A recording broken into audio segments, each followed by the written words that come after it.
What's up YouTube, Jamie the Kid 00 here, bringing you guys my first Primal Origin deck profile, and it's probably going to be one you didn't expect. A lot of you guys are expecting me to do Sylvans, Artifacts, and Madolches in some sort of order like that, but the first one I am actually going to be bringing to you guys is Traptrix. Traptrix is something that I threw together when I got back, because it's very similar to my Gear Gear deck, therefore it didn't require me to change very many cards at the sleeves. And I've been testing on Dueling Network fairly, just quickly. I didn't test it too much, but it's been testing fairly well, and I figured I'd actually bring you guys the profile before I start moving into some bigger things like Sylvans and Artifacts and things like that. Also, a big thing about this deck is it was cheap and it was easy to build. I haven't had my case of Primal Origin yet, so I haven't actually finished Sylvans, I haven't finished Artifacts, and I've almost finished Madolches. So I figured I'd build this, and when my case comes through I will build the other things instead of using proxies. So, without much further ado, I'm going to show you guys the list. This is actually hand tricks. There are various different Traptrix builds you can play, but at the moment one of my favourites is hand tricks, and we're going to get into the list. This is the first draft, and a lot of people are playing very different builds. So some people will probably brand this build as quite bad, but it's what I'm working with right now. It's been testing fairly well. There are a couple of Trollsy experimental cards, as I always like to throw into these fun decks. So let's just get into it. I'll show you guys what I'm working with. So to start off the list, we play 3 copies of Traptrix Myrmelo. Traptrix Myrmelo, of course, is our basic trap hole Stratos. You normal summon this lady, and you'll search yourself any trap hole normal spell or hole normal spell from your deck to your hand. Also, and this is now incredibly relevant, when she's special summoned by any effect, you can target one of your opponent's spell traps, doesn't matter what position it's in, and destroy it. So it's quite good for those reasons. Continuing on with the lineup, we then play one Traptrix Attrax. Traptrix Attrax has the card effect that all Traptrix share, wherein they're unaffected by the effects of whole normal traps. But she also has the effect where you can activate whole normal trap cards from your hand, and the activation and effects of normal trap cards activate on your side of the field cannot be negated. So this is quite cool for making sure that your Fiendish Chains and things like that are able to get around Wiretap and other cards of a similar nature. So we'll put that down there. And then the final Traptrix I play is 3 of what is now kind of the best Traptrix. Traptrix Dionea, or Traptrix Wolfbark, as people are affectionately referring to it. Traptrix Dionea is a new card from Primal Origin, which has the effect when you normal summon her, you can special summon one Traptrix monster from your graveyard, and when she's special summoned by a card effect, you can set a whole normal trap from your graveyard. And if you do not use that hole by your next end phase, that hole is then banished. So she's pretty cool. You'll almost never special summon her unless you're using Soul Charge to get her. But your main reason to get her is to go Dionea, special summon Myrmelo if you've seen one, and then Myrmelo will destroy a back row and you're then able to make a free Xyz. So that is the 7 Traptrix monsters I play. I know that this is labelled mainly as a Traptrix deck, but it is hybrid, it is hand tricks. I didn't want to play multiple Attrax. Attrax is only in here as a 4th target for the Dionea, and I didn't want to play Nepthines, or however you pronounce it, because it just wasn't testing very well. Then, because this is hand tricks, as you'd expect, we are playing the hands, so we play 3 copies of Fire Hand and 3 copies of Ice Hand. I think this duo is becoming a very, very strong pairing in various control decks, and I've been having a lot of fun with these. The one letdown this does have is there are other Traptrix decks that can main deck things like Soul Drain. This build cannot, and I know that Soul Drain is going to be a very big card next format, so this may be an option that you may wish to cut in favour of a more anti-meta version. But at the moment, because the meta is going to be a very undefined meta, I feel that the Fire and Ice Hand pairing is quite good, and I'm pairing them up with 1 copy of Prominence Hand. Prominence Hand isn't exactly a dead draw because it is a 2k set if you absolutely have to. But if you have a hand present on your field and you are playing 6 of them, you are able to special summon your Prominence Hand and get yourself a free Xyz play without normal summoning. Or you can make a free Xyz play if you have these 2 collectively in your hand, so it's quite cool. -1 into Exiton and things like that. So I've been having a lot of fun with the 1 Prominence Hand. So that is all of the kind of summonable monsters. The only other monsters I'm playing are 3 copies of the Maxx, because I feel that the meta is going to be very special summon oriented. You're going to need Maxx's. So that is the complete monster lineup. I believe it's somewhere in the region of 16. I haven't counted it. Let's count it together. 3, 4, 7, 10, 13, 16, 17 monsters. I may have miscounted, I probably did, I'm still tired from Nationals. Deal with it. Spell cards. 1 rank up magic, Admiration of the Thousand. This is something that I'm testing. This is one of the Trollsy cards I was talking about. This deck doesn't special summon every turn by any means, so I felt this card was actually going to be quite valid. It exceeds quite easily, and of course it has a lot of ways to get over your opponent's exceeds. And all this card requires, I'll actually tell you what this card does, because you probably won't know what it does. You can target any number of exceeds monsters in the graveyard that have the same rank, special summon them all, or special summon a chaos number from your extra deck, which is 1 rank higher, and then attach them all to that card as exceeds materials. Emphasis on the word special summon, so it's not exceeds summon correctly, which can cause a problem for some of them.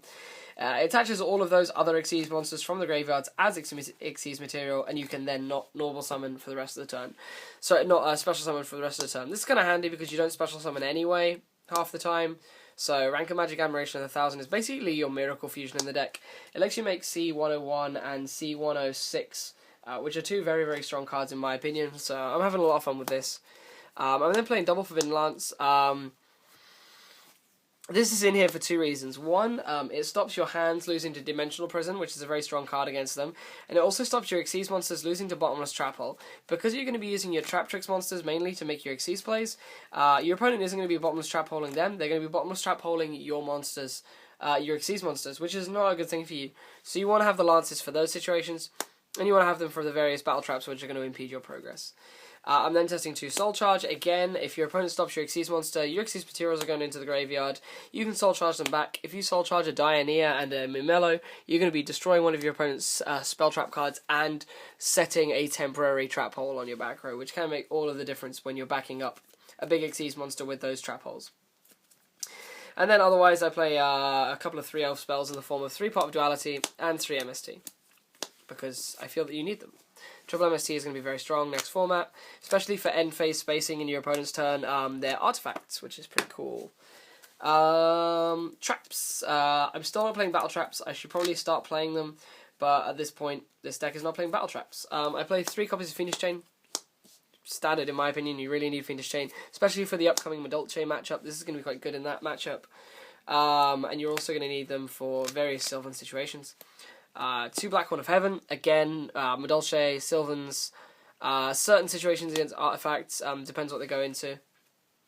Double Traptrix Trapple Nightmare, again, special summon monsters activating their effects. It's quite good against artifacts. It's very good against Queen Tiramisu. It's just a very strong card in my opinion. Void Trap Hole, against the inevitable Evil Swarm deck, which is going to start cropping up because it's really good against the new meta, against certain artifact monsters, against Tiramisu. It's just a really strong card against a lot of the big monsters that people are going to be summoning in the next meta. And I then play 4 one-of traps in the form of Bottomless, Compulse, Torrential, and Warning. And of course we are playing 4 holes that the Traptrix monsters can search for us. I felt that 4 was the correct number because if you draw 1, you've still got 3 targets for your Myrmelos.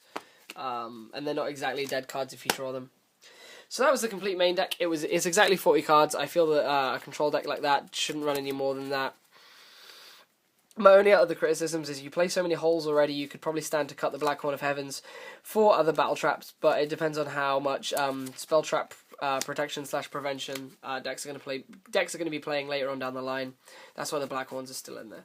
So for the Exceeders, we're going to start off with the new guy from Primal Origins. That's Cairn Gorgon, the Antiluminescent Knight, or Antiluminescent Knight. It doesn't actually have the. Cairn Gorgon is a pretty cool effect. Has a pretty cool effect. I'm actually going to read to you guys right now. During either player's turn, when another card or effect is activated that targets exactly 1 card on the field and no other cards, you can detach 1 Exceeds material from this card, then target another card on the field that would be an appropriate target for that card and or effect. And that card and or effect now targets the new target. So this is pretty cool because it allows you to do pretty nifty things. My main example is MST, but you can do it on other varying effects that destroy 1 card on the field. My favourite one is MST. When you make this card, if your opponent has back row, they basically can't MST, because if they MST, you can detach a material and change the target of their MST to their own cards. So it's pretty ridiculous in those facilities. So that's the only example I'm really going to give you guys, but if you think about that application with other single targeting cards, it's gonna get pretty ugly. So it's pretty good. People won't really. I'm not thinking it's gonna be good because people will actually activate into it. I'm thinking it's gonna be really strong as a deterrent because if you play this, they basically can't MST you. That's my mentality. And if they do MST you with no back row, there's no guarantee that they can MST the right one because you can just change their MST to target your bluff. You can force it into the bluff, so it's good. I'm then playing one Dagusto Emerald. Sometimes you reach grindy game states where you can reset your deck, so the Emerald is good in here. The one Laval Chain. Laval Chain is in here for two reasons. One, because setting up the top deck with Dionea is really, really good. And Foolish Burial Link cards for Dionea is also really, really good. So I like the Laval Chain in those facilities. I'm now playing a number 39 Utopia again, because there's just so much room in this extra deck. This would be a number 106 Giant Hand if I actually owned one, but of course I don't because I haven't won Nationals. And they're like 250 quid at the moment. They're really hard for me to get hold of. So this would be a Giant Hand if I had one, but Utopia's been actually putting in a bit more work against certain matchups. I actually kind of like this against Bujins until they set up a turtle, but I really like this against Bujins because they can't attack into me with their cranes. And it can stop the Susanoo from swinging into it. But I really like this card, and I've been having a lot of fun with it. Similarly, in the Bujin matchup, I really like Maestroke. It's just been a really, really solid card. Summoning this in defense position, you're basically your opponent isn't going to be able to get over instantaneously, and you can detach the other exclusive material to flip your opponent's Yamatos and things face down. It basically forces them to set up the turtle, so you can then start beating them down because they don't have the hair. So I really like Maestroke in that. One number 101 Silent Honor Arknight because it's good. I'm testing one number 103 Ragnar Zero. Ragnar Zero is like Machu Mech. It's 2 level 4 monsters, generic. Once per turn during either player's turn, you can detach one exclusive material from this card, then target one face-up attack position monster your opponent controls whose current attack is different from its original attack. Destroy it, and if you do, draw one card. So it's like Machu Mech, but instead of burning, it gives you an advantage, which, in my opinion, is better than doing life point damage.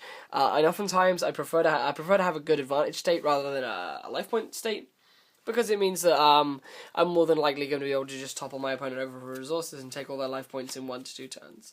103 Ragnar Zero has been put in here for the fire matchup, and it's also kind of good against certain Bujin situations, because of course their guys are going to be up by 100 due to Tenki. I've just been having a fair bit of fun with it for most increased attack situations, and it also forces certain cards to miss timing. It's pretty cool against Element and Hero the Shining, because its current attack is different from its original attack, and it can destroy it and force it to miss timing due to the allowing you to draw one card afterwards. I'm then playing the Roach Brothers in the form of Evilswarm Exciton Knight and Steelswarm Roach, just 2 staples in my opinion. Roach is in there for the inherent summon matchups. It's not very good against artifacts, Sylvans and Madolche, the 3 biggest decks going into the next format, but this is in here for the Rogue. There's a lot of room, so why not play it?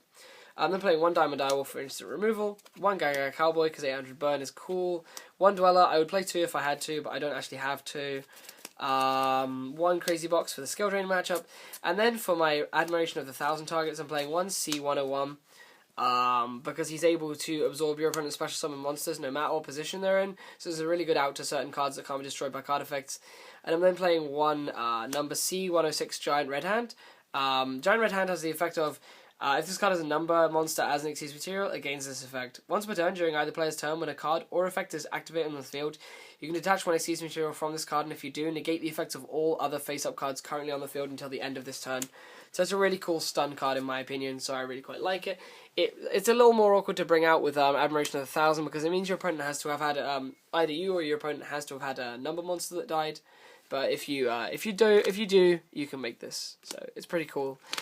You'll make C101 a lot more, but 106 is in there as an option because there's a lot of room in this extra deck. So guys, this brings me to the end of the video.